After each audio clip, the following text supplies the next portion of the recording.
Raul, o que você pode dizer sobre os métodos contraceptivos cirúrgicos nos organismos masculino e feminino? Todo processo que haja uma ingerência tecnológica, cirúrgica no organismo humano determina alguma consequência para o indivíduo. Toda invasão que se opere, que se processe no organismo humano tem que ter uma finalidade como qualquer outra cirurgia. No Livro dos Espíritos, as entidades do bem, diante da pergunta de Kardec a respeito das incisões que são feitas nos corpos dos seres humanos e dos animais, com o fim de obstaculizar a reprodução, os espíritos perguntam qual é o sentido dessa intervenção. Se não houver nenhum motivo sério, grave, logicamente que deverá ser evitado. Mas a medicina na Terra corresponde às mãos de Deus junto à sociedade humana.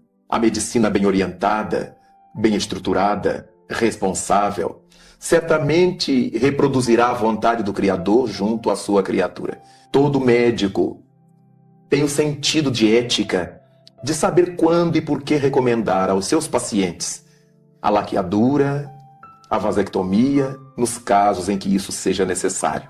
Daí, nem tanto ao mar, nem tanto à terra, nem liberar totalmente essas intervenções e nem tentar proibi-las, porque para tudo deve haver um sentido ético, com consequências morais indispensáveis. Quais as consequências biopsíquicas durante a etapa reencarnatória e após a desencarnação advindas da cirurgia de mudança de sexo? Nós vivemos na Terra sob o regime da responsabilidade individual. Embora saibamos que toda intervenção que se opere sobre o corpo, se não houver um sentido ético justo, determinará consequências muitas vezes nefastas para o ser espiritual.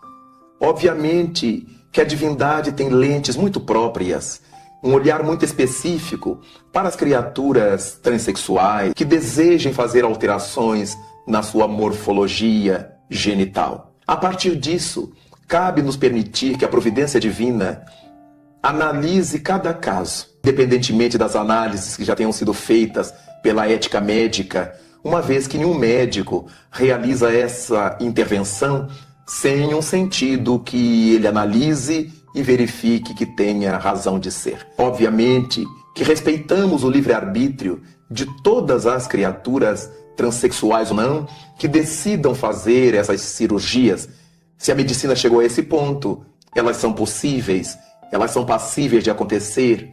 Nada obstante, todas as vezes em que incorrermos em determinado tipo de cirurgias, em determinadas buscas para modificar o nosso corpo, sem que para isso haja um sentido positivo, de acordo com as leis de Deus, todos teremos que herdar as consequências nefastas de tal atitude. Pode haver prejuízo na atividade mediúnica ou na aplicação de passes se o trabalhador mantiver relações sexuais nas horas que precedem o início do trabalho ou na noite anterior? É uma questão de grande relatividade, que não se pode absolutizar. Obviamente, para realizar um trabalho qualquer, nos preparamos antes, descansamos, repousamos, até para o nosso trabalho profissional. Não se justificaria um médium para um tarefeiro do bem que antes dos seus trabalhos de mediunidade, em que a mente estará envolvida com o mundo dos espíritos, em que ele precisará estar tranquilo em sua intimidade para captar essas frequências mais altas, para entrar em boas sintonias, que ele apele para uma vivência libidinosa que provoca a excitação de sua mente, que o retira desse tipo de sintonia mais fina com o mundo espiritual superior. Então é uma questão de bom senso. Obviamente, numa emergência, numa necessidade que a divindade saberá avaliar, uma criatura que estivesse envolvida numa situação dessa e sem saber que logo adiante seria requisitada para aplicar, ela tem o atenuante de não saber e não vai se negar a prestar um serviço porque acabou de ter um relacionamento íntimo com alguém. Nada obstante, esse trabalho já é definitivo e definido, se já existe a consciência de que naquele dia e naquele horário estaremos atendendo ao trabalho da mediunidade ou dos passes, obviamente não nos custa fazer essa ligeira dieta, esse pequeno regime e aguardar para depois darmos vazão as nossas necessidades ou desejos de ordem sexual. A masturbação possui consequências psíquicas deletérias? Quando se fala em masturbação, o prazer gerado pela própria criatura, nós entendemos com a psicologia que essa prática determina um relaxamento das tensões sexuais. Todo indivíduo, fora os casos patológicos de vícios graves, que apelam para a masturbação, deseja aliviar-se dessas pressões íntimas da libido. Obviamente que isso caracteriza determinadas fases da vida do indivíduo, principalmente na adolescência, no conhecimento do corpo, conhecimento de suas funções, quando a criatura se sente descobridora das suas possibilidades, para casos extremos de carências e outras situações muito bem definidas pela medicina, pela psicologia.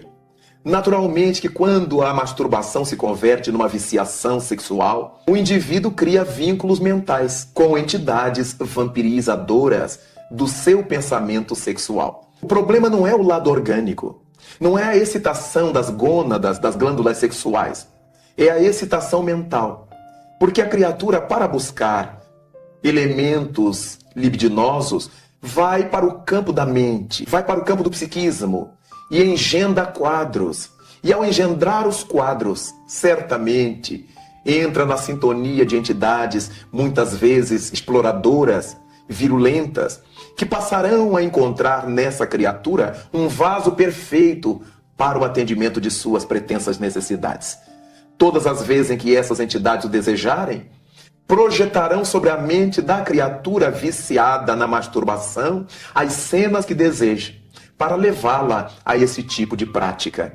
De modo que, mesmo entendendo a naturalidade do fenômeno, para as situações em que ele seja perfeitamente concebível, há que se ter cuidado com a viciação.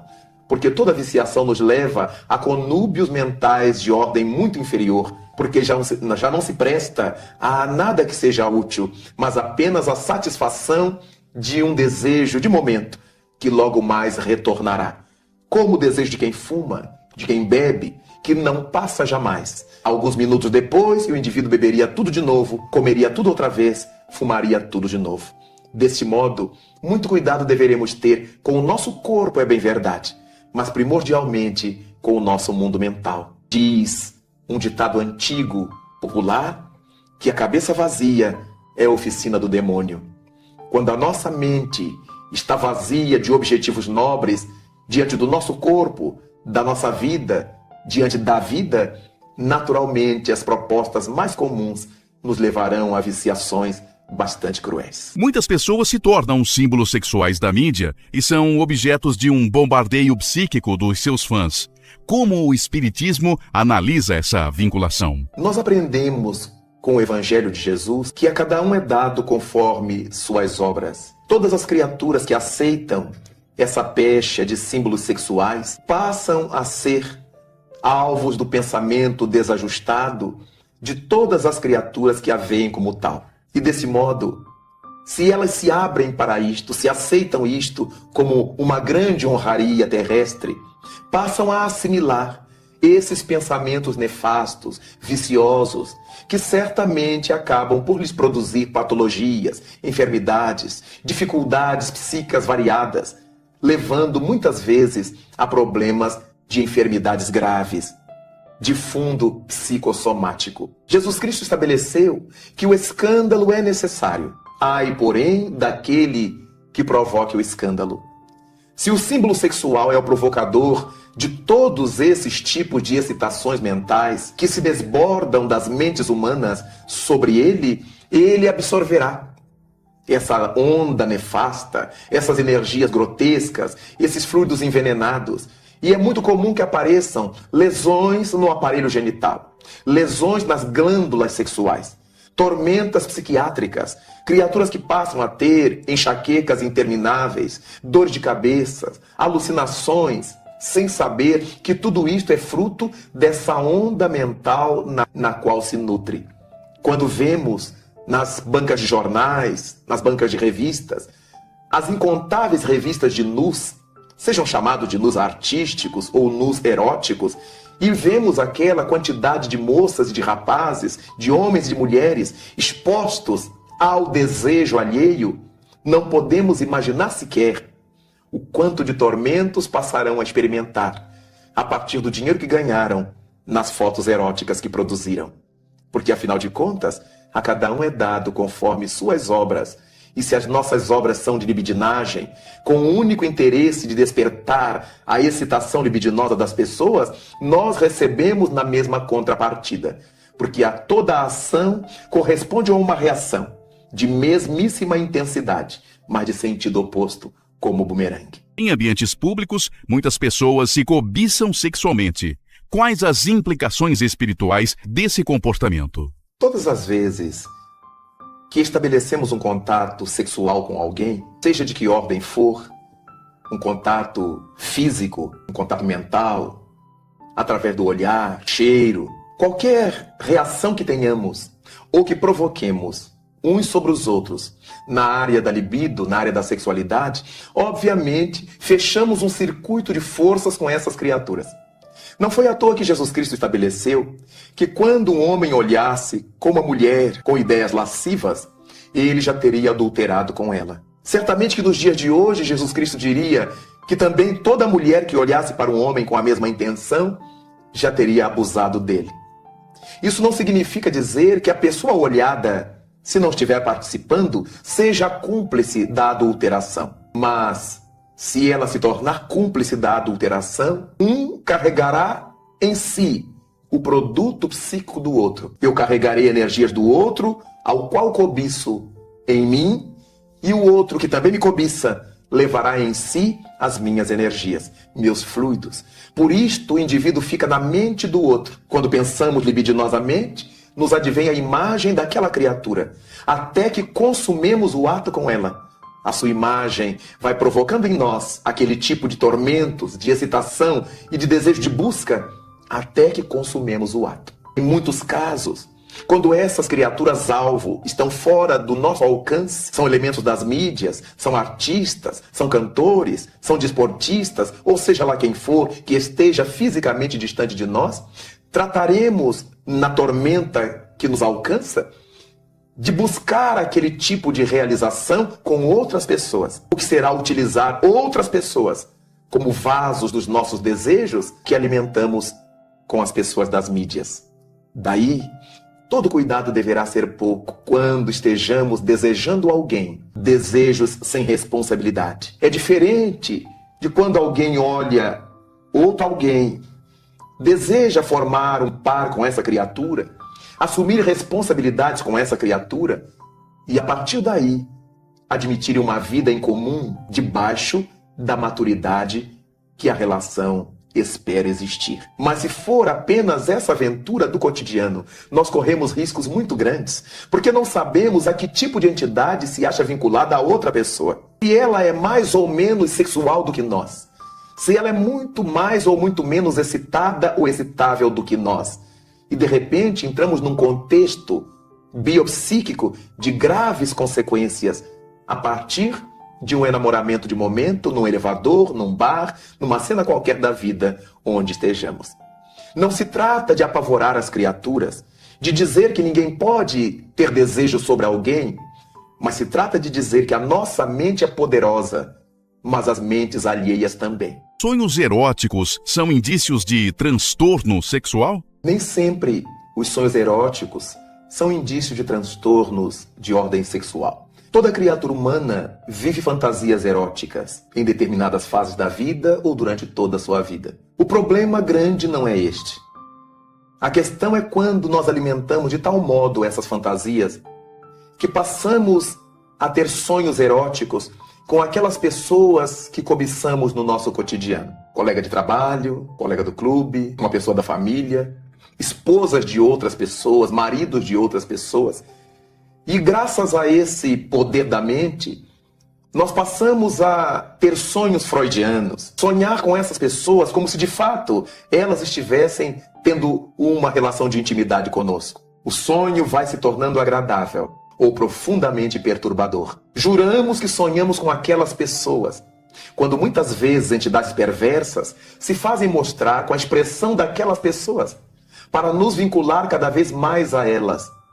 Daí decorrem tantos crimes, tantos problemas graves na relação social e em função disto. E isso é tão antigo na humanidade que Santo Agostinho, do século II, já foi partidário de uma tese que era a tese dos espíritos íncubos e dos espíritos súcubos. Acreditava-se que os espíritos íncubos fossem demônios masculinos que, à noite, durante os sonhos, viessem perturbar as mulheres humanas, e manter relações íntimas com elas. Enquanto que os demônios súcubos eram demônios femininos que viriam durante os sonhos perturbar os homens, mantendo contatos sexuais com eles. Esses íncubos e súcubos não passam de seres espirituais, que se valem da nutrição que oferecemos ao pensamento, as fantasias que alimentamos no cotidiano, para nos excitar, perturbar a nossa oportunidade de relaxamento. E muitas vezes essas pressões são de tal ordem que o indivíduo chega à ejaculação. O que nas fases jovens da vida são as poluições noturnas dos rapazes, ao longo da existência pode ser provocado por essas insinuações espirituais, essas ações espirituais que são alimentadas pelas fantasias que nutrimos em nossa consciência. Diante das graves dores morais que os abusos sexuais causam, como proceder a mulher que, sendo vítima de um estupro, acaba engravidando? Não há dúvida de que toda gravidez decorrente de um estupro, como todo estupro que não cause gravidez, é uma violência tremenda que se comete contra uma criatura. Dentro das leis de reencarnação, nós sabemos que essa mulher que sofre um estupro dessa natureza carrega em si energias tais que foram capazes de acionar a libido, a perturbação daquela criatura que se viu por ela atraída de uma maneira ou de outra. No entanto, uma vez que tenha engravidado, o importante é não matar. Jamais tisnar as próprias mãos com o sangue do seu próprio filho, justificando a violência sexual, justificando o estupro. Por mais terrível que tenha sido o estuprador, deixou a mulher viver. E ela que se sente superior a ele, não deverá se dar o desplante de matar seu próprio filho. Se essa criança incomodá-la, deixe no hospital. Entregue a outras mãos, não a mate. Porque quando matamos alguém, nos tornamos devedor desse alguém e devedor das leis morais da vida. Nos fazemos assassinos. Porque desde o momento da concepção, segundo a visão do Espiritismo, já existe vinculado aquele corpinho ao embrião que se forja um espírito imortal. E quando lhe matamos o corpo, lhe frustramos a possibilidade de renascer e interrompemos um caminho que Deus permitiu fosse traçado. Toda mulher violentada, agredida sexualmente a ponto de engravidar tem o direito de ficar triste, de perturbar-se, mas não de matar. Buscar socorro na medicina, na psicologia, apoio na religião, nos amigos, para atravessar os 9 meses da gestação conturbada, mas não matar jamais. Porque quando a mulher permite que matem seus filhos no seu próprio ventre, não se pode esperar nada mais da sua consciência. O ventre feminino é o lugar onde os filhos deveriam ter respaldo. Fruto de uma relação tranquila ou consequência de um estupro. É nosso filho. Depois que nascer, então, definamos o que queremos fazer com ele, mas nunca matemos. É esse um dos mandamentos, captados por Moisés do plano superior do mundo dos espíritos: o não matarás. Não há nenhuma justificativa. Matar mulher, jamais. Tenha seu filho. Muitas vezes, quando ele chorar, quando você olhá-lo frontalmente, quando sentir nos seus braços o corpinho frágil, não terá coragem de dá-lo, muito menos de matá-lo. Experimente e seja feliz. A preferência dos pais por um sexo específico para o filho pode efetivamente produzir alguma interferência no ser que foi concebido? É uma questão de muita relatividade. O espírito reencarnante naturalmente registra a recepção de que é alvo por parte dos pais. É muito natural que pai ou mãe ou ambos digam entre si ou digam para os amigos: nós gostaríamos que viesse uma menina. Gostaríamos que fosse. Isso é perfeitamente cabível. Mas ao mesmo tempo esses pais receberão com bonomia o filho que vier. Então, claro que isso não vai causar problemas sobre o espírito que se vê acolhido pelo amor, pelo carinho desses pais. Nada obstante, existem casais em que o pai rejeita a criança se não tiver nascido o sexo que ele esperava. A mãe rejeita o filho quando não nasceu com a morfologia que ela queria. Há mães que queriam meninas e passam a enfeitar seus meninos como meninas até determinada idade, criando-lhes no psiquismo, na psicologia, graves conflitos. Daí então, essas situações causarão problemas no desenvolvimento da criança. Muitas vezes, esse desejo de que nasça uma menina ou um varão é alimentado de tal maneira pela mãe, principalmente pela mãe, que ela se transtorna quando o médico lhe diz que o sexo da criança é diferente daquele pelo qual ela esperava. E desse modo, esse espírito passará a receber o sentimento de adversidade dessa mãe, o sentimento de adversidade desse pai. E por causa disto, muitas vezes, haverá interferência no seu psiquismo, depressões da criança, rebeldia da criança, indiferença dela com relação ao pai ou com relação à mãe, ou com relação a qualquer membro da família que haja alimentado de tal maneira o desejo de um sexo diferente do seu, que isso foi capaz, ou que isso tenha sido capaz de gerar dificuldades na estrutura vivencial da criança. Nada obstante, vale pensar que todas as pessoas que engravidam têm direito de desejar, na sua fantasia familiar, um menino. Eu gostaria de ter uma menina. Isso não invalida o amor que desenvolverá, o amor que dedicará ao seu filho, qualquer que ele seja, qual seja a morfologia em que nasça, porque, em verdade, quando a gente ama, não importa o sexo. Como a doutrina espírita analisa o adultério? O adultério, enfocado nos tempos de Moisés, no Velho Testamento da Bíblia judaica, é um fenômeno da criatura humana. O indivíduo humano renascido na Terra, em sua natureza ainda rudimentar, essa tendência à traição. O adultério é um tipo de traição. E nós podemos adulterar tantas coisas. Adulteramos a língua que falamos, adulteramos o que os outros falam, adulteramos uma imagem que vemos, simulamos coisas que não estão acontecendo. E existe esse processo da traição entre cônjuges, que nos acostumamos a chamar de adultério. Obviamente que é alguma coisa reprochável pelo bom senso, independente de que seja um bom senso à luz do espiritismo. Qualquer pessoa amadurecida entenderá que, não gostando de ser traída, não deverá gostar de trair, seguindo a proposta de Cristo, de fazer ao outro o que gostaríamos que o outro nos fizesse. Desse modo, cabe a cada criatura que se sinta tentada a trair o outro, pedir ao outro socorro, ajuda, abrir seu coração, abrir sua alma. Fulana, eu tenho uma tendência terrível à diversificação. Gostaria que você me ajudasse. Quando tiver que sair, de ir à festa, vá comigo, me acompanhe, me facilite lutar contra essa pressão que eu sofro. Naturalmente que o outro não gostará, mas se sentirá devidamente confortável por ter merecido a confiança dessa exposição. É natural na criatura humana, ainda nos níveis que encontramos na Terra, essa inclinação ao adultério.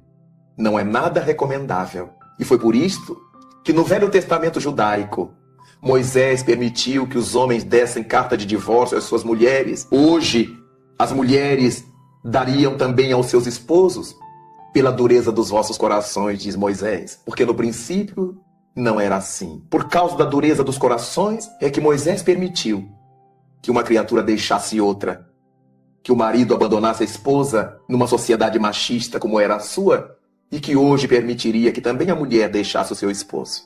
Quando houvesse esse nível alto de desrespeito e que o amor não fosse capaz de cobrir, de superar, de enfrentar. É notório que a chamada revolução sexual alcançou a grande mídia, com a crescente exposição de imagens e conceitos antes tidos como tabus ou tratados de forma restrita. Como deve ser entendida essa situação?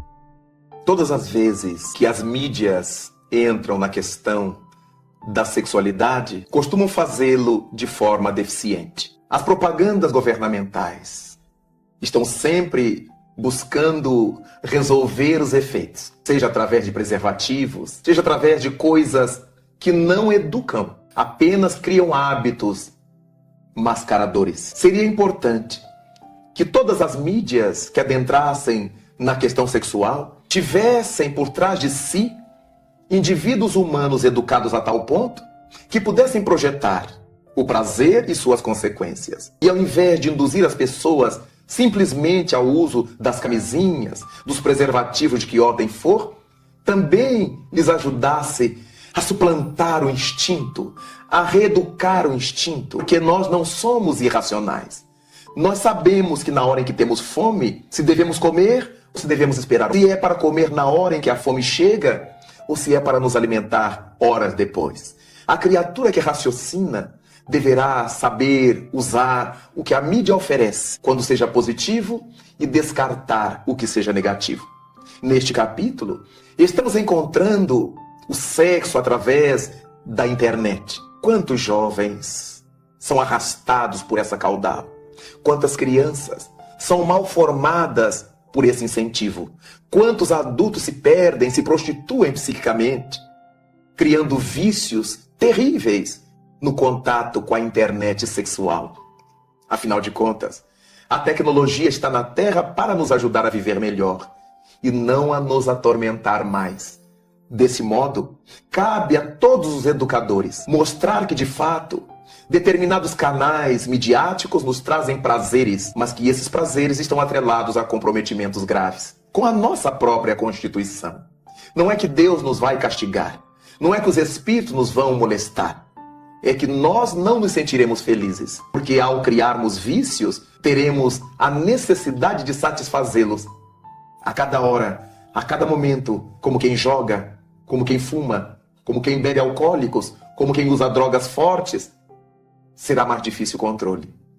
Na sexualidade, as coisas não se passam diferente. E isso também se dará.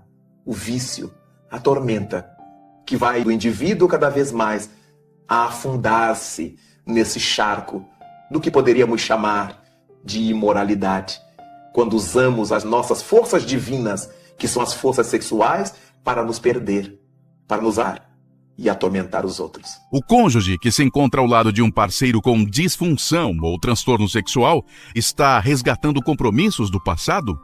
Diante da impossibilidade de seu parceiro satisfazê-lo plenamente, como deve comportar-se? Indubitavelmente, quando nos unimos a um cônjuge que apresente qualquer distonia de ordem sexual, ele e nós estamos em processo de resgate, estamos diante do nosso karma negativo. Nós ambos necessitamos desse processo reeducador para encontrarmos a felicidade buscada mais cedo ou mais tarde. Desse modo, é importante que tenhamos em mente a necessidade de ajudar ao outro, medicamente, psicologicamente, estruturalmente, sem nenhum desejo de atraiçoá-lo, sem admitir que temos que nos satisfazer apesar de qualquer circunstância.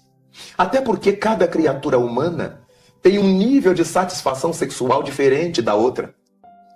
Não existe um padrão de satisfação sexual. Há pessoas que estão satisfeitas sexualmente com o olhar do outro, com o carinho do outro, com o toque físico do outro. Outras que ficam satisfeitas sexualmente com a relação de intimidade, com a relação genital, com o seu ser querido. Mas há outros que se dizem satisfeitos sexualmente se puderem ter um relacionamento de intimidade com um grupo de pessoas, com homens e com mulheres.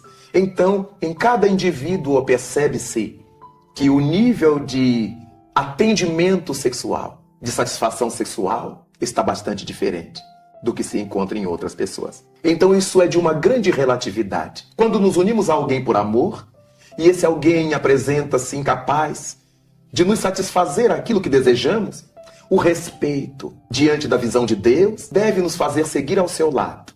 apoiando-o, sem frustrá-lo e sem frustrar-nos, reeducando a nossa libido, reeducando a nossa sexualidade, em nome do amor que sabe renunciar. Naturalmente que vivemos num mundo como o nosso, de provas e expiações, e que certamente a criatura humana terá que dar conta desses compromissos quando ela não consiga respeitar o tálamo conjugal, respeitar o cônjuge comprometido com problemas de saúde sexual. Cada qual vai responder por si. E a divindade analisará, por meio de suas leis, aqueles que já teriam condições de se suplantar e não o fizeram, e não o conseguiram. E aqueles que não tinham condições e se deixaram arrastar pelo rio das vicissitudes na sexualidade. Será sempre importante que quando o nosso cônjuge apresente disfunções, o respeitemos. Até quando pudermos estar liberados desse compromisso para assumirmos novos compromissos, realmente sob o signo da felicidade. O que devemos entender da postura de dois parceiros que, sem ter compromissos afetivos sexuais com terceiros, mantêm entre si relações sexuais, cientes de que o relacionamento deles não resultará em uma convivência duradoura? Este é um quadro muito comum no mundo em que nós vivemos. Pessoas se conhecem, passam uma noite, passam dias, ficam, encontram-se. Não há maiores compromissos, apenas o desejo que um tem para com o outro. É óbvio que este projeto não faz parte das leis divinas. Este é um projeto que faz parte dos hábitos humanos. A divindade os compreende, sem dúvida, pelo nível de evolução em que nos encontramos. Mas nós criamos vínculos que seriam dispensáveis com criaturas que muitas vezes nada tem a ver com a nossa vida, nada tem a ver com a nossa realidade espiritual. Por causa daquele momento de prazer que se deseja ter, sem compromissos, em nome dessa liberdade atitudinal, nós criamos tantos amarramentos, tantas amarrações para um futuro complicado. Porque todas as vezes que fazemos sexo com alguém, fechamos um circuito de forças com esse alguém. Passamos a nos nutrir das energias dessa pessoa e ela das nossas. E é por causa disso que antes que queiramos fazer um sexo sem qualquer compromisso, analisemos bem se seremos capazes de depois suportar as consequências desse relacionamento, que verdadeiramente não sabemos quais serão, porque não podemos jamais imaginar as consequências de nossas atitudes sobre a mente do outro com quem nos relacionamos. Às vezes garantimos por nós, mas não conseguimos garantir pelo outro. Vale a pena, a partir disso, pensar bastante, como pessoas adultas, maduras, responsáveis, se conseguiremos dar conta depois das consequências desses nossos atos. Alguns benfeitores espirituais recomendam educação e controle para o sexo. Terapeutas sexuais defendem a liberação de forma responsável. À luz do Espiritismo, como devemos analisar essa questão? Essa formulação se parece paradoxal, porque se, ao mesmo tempo, algumas correntes de terapeutas não admitem o controle por ser castrador, mas dizem que a relação deve se dar em nível de responsabilidade, toda responsabilidade é castradora. Toda responsabilidade já me diz que eu não devo fazer o que eu quero, devo fazer o que deva.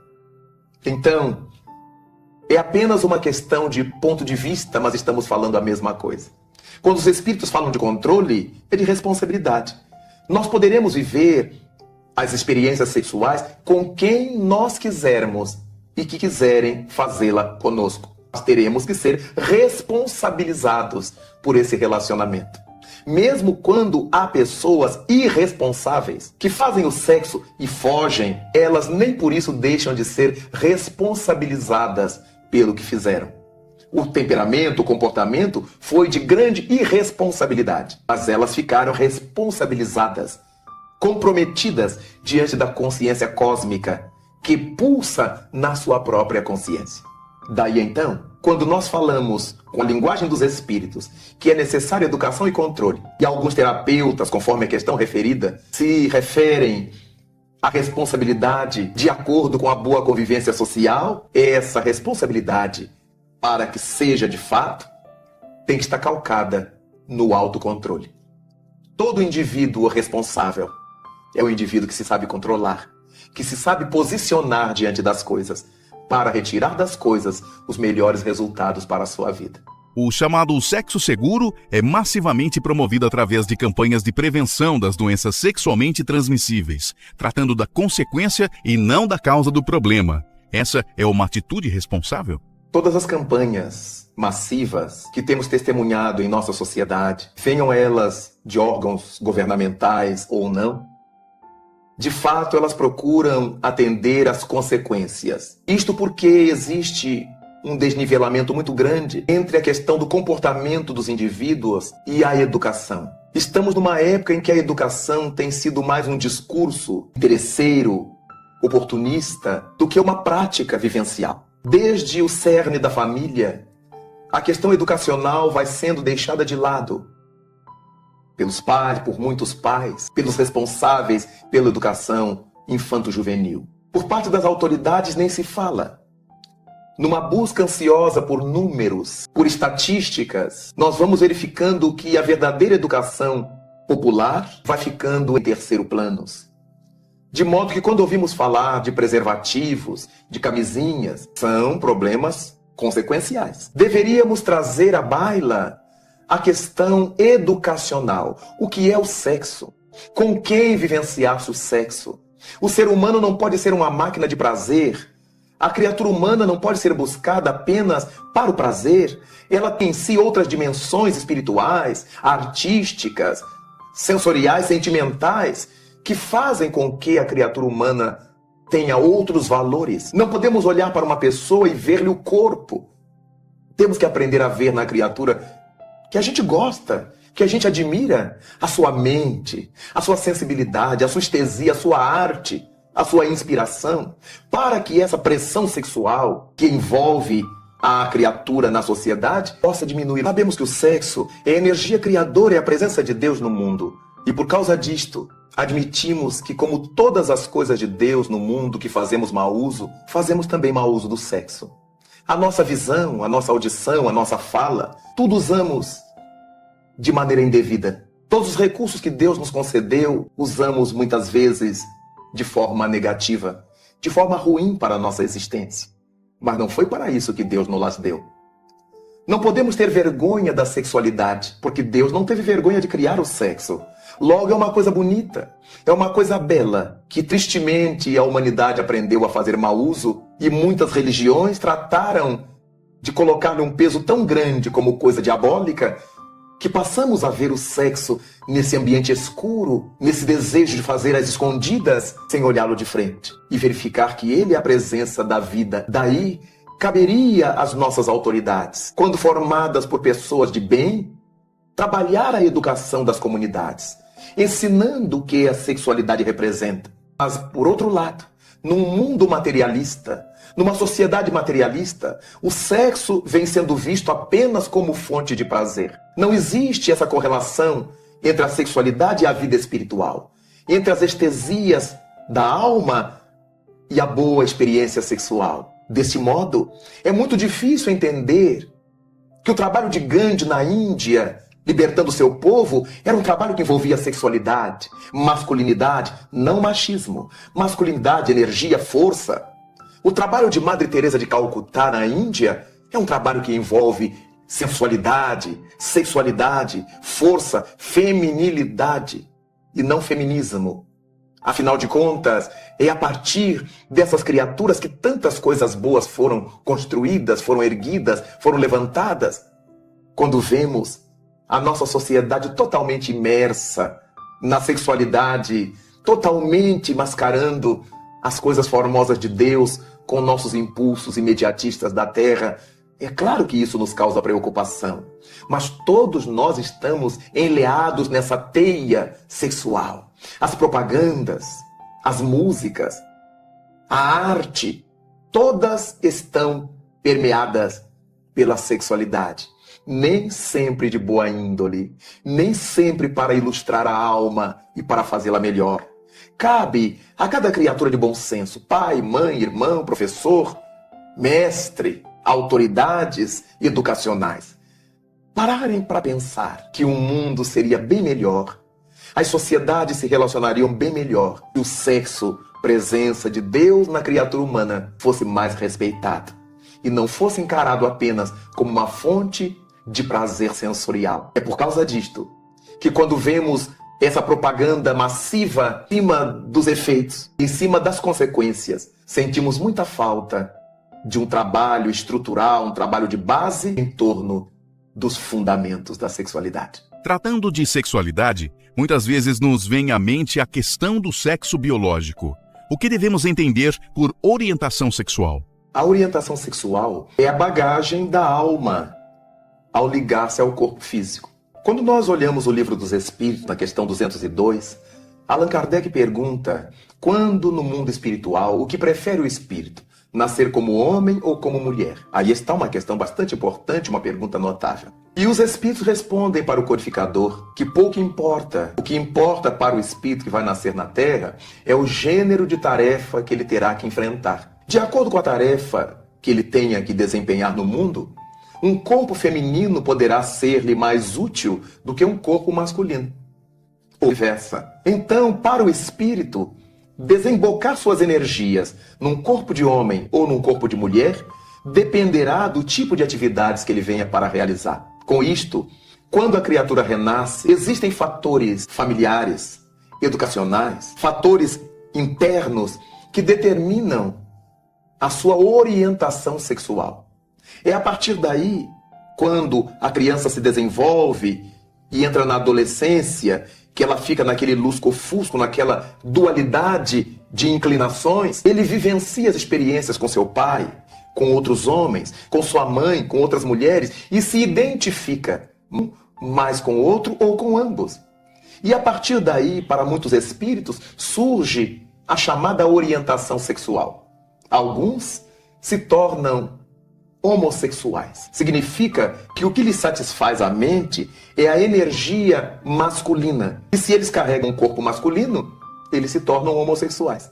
Porque eles gostam da energia do mesmo sexo. Se tratar de uma menina que encontra essa alimentação numa psicologia feminina, naturalmente ela será homossexual. Haverá outros que se identificam tanto com o outro e poderá adotar uma inclinação bissexual. Para a sua atividade sexual, libidinosa, tanto faz o relacionamento com homens quanto com mulheres.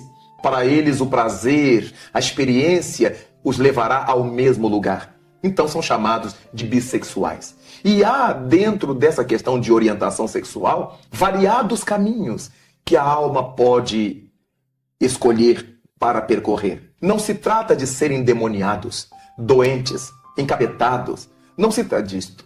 Trata-se de uma alma num processo de experimentação, de vivências, de lutas, de conquistas, que fará com que ela se defina para levar a sua vida adiante.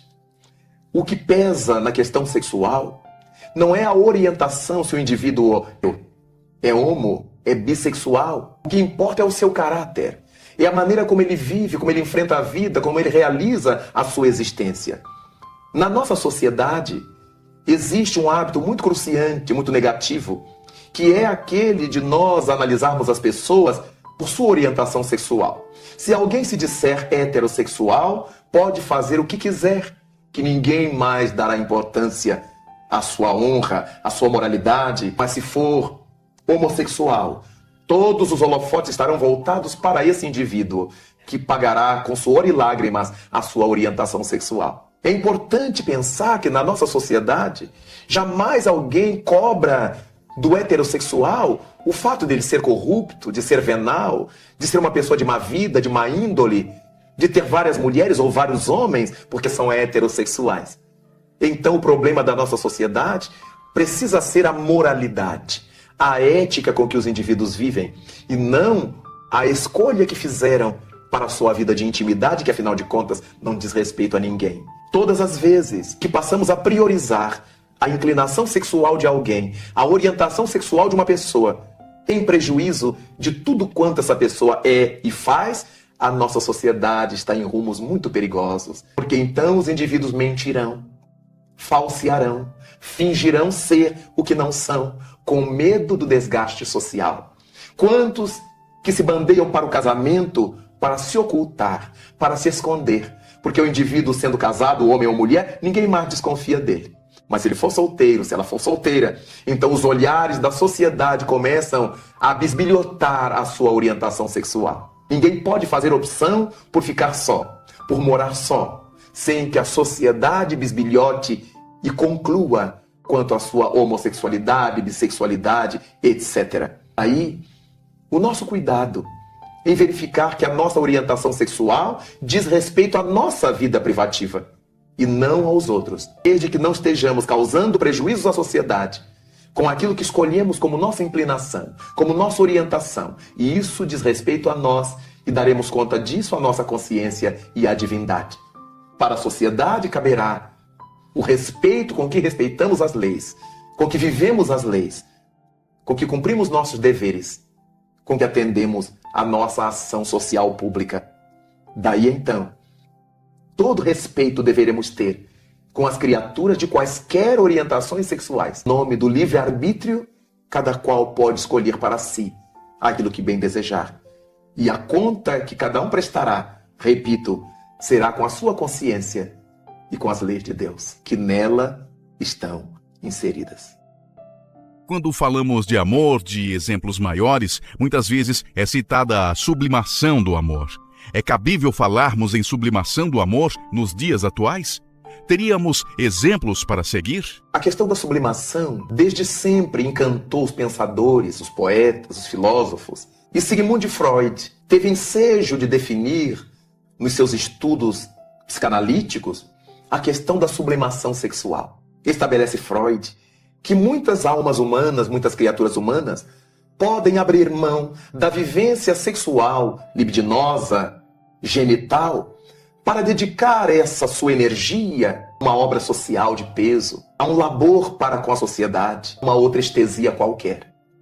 Alguém poderá abdicar da vida libidinosa, da vida sexual genital, em prol de alguém, em prol de criar crianças num lar de orfandade, de cuidar de idosos, de atender à tarefa da música, da arte, em qualquer das suas expressões, sem que isso a desmobilize como criatura humana. Pelo contrário, isso lhe trará estesias diferentes. Analisando Freud, podemos entender que esses indivíduos que sublimam suas energias da libido estão encontrando um outro caminho para a sua satisfação sexual.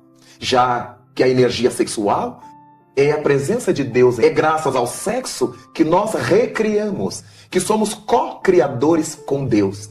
Por causa disto, a sublimação é possível, mesmo nos dias de hoje. Quando víamos o sacerdócio organizado, em que as pessoas faziam de viver castas, sem relação sexual. Mas um casal que se ama, que se respeita, pode ser casto, vivendo a relação sexual. A castidade não advém da abstenção sexual em si mesma. A castidade advém da forma respeitosa e grandiosa com que se vive a sexualidade. A castidade é um modo de ser, não é uma prática em si. Há muita gente que é casta para a sociedade, porque não se casou, porque recebeu ordens religiosas, sejam quais forem, mas tem uma vida mental libidinosa, prostituída, atormentada. Logo, elas não são espiritualmente castas. Enquanto há homens e mulheres que não abriram mão de sua relação íntima de sexualidade, mas fazem com tamanho amor e respeito de um para com o outro, que o seu relacionamento é casto. Nós encontramos na nossa sociedade exemplos como os de Francisco de Assis e Clara de Assis. Amavam-se profundamente, sem conotações carnais. Eram irmãos de Assis, eram amigos, eram namorados espirituais. Encontramos nessas almas exemplos notáveis de sublimação. Francisco dedicou-se aos pobres de seu tempo, como Clara aos leprosos de sua época. Encontramos esse tipo de sublimação em Madre Teresa de Calcutá, em Francisco Cândido Xavier, em Divaldo Pereira Franco. Homens e mulheres que abdicaram de ter a sua própria família corporal, seus filhos da carne, para tratar dos filhos dos outros, dos pais dos outros. das famílias dos outros. Porque em verdade na Terra todos somos uma só família. A sublimação da sexualidade nos faz verificar isto de modo muito mais intenso. É possível, sim, dedicar a nossa libido a uma causa formidável do bem. Isso não impede que os indivíduos casem-se, que os indivíduos constituam família consanguínea e possam viver dignamente a sua libido, o seu erotismo, a sua sexualidade. Porque tudo isso envolve amor. E o amor é a presença de Deus junto a nós. Segundo o evangelista, o amor é o próprio Deus.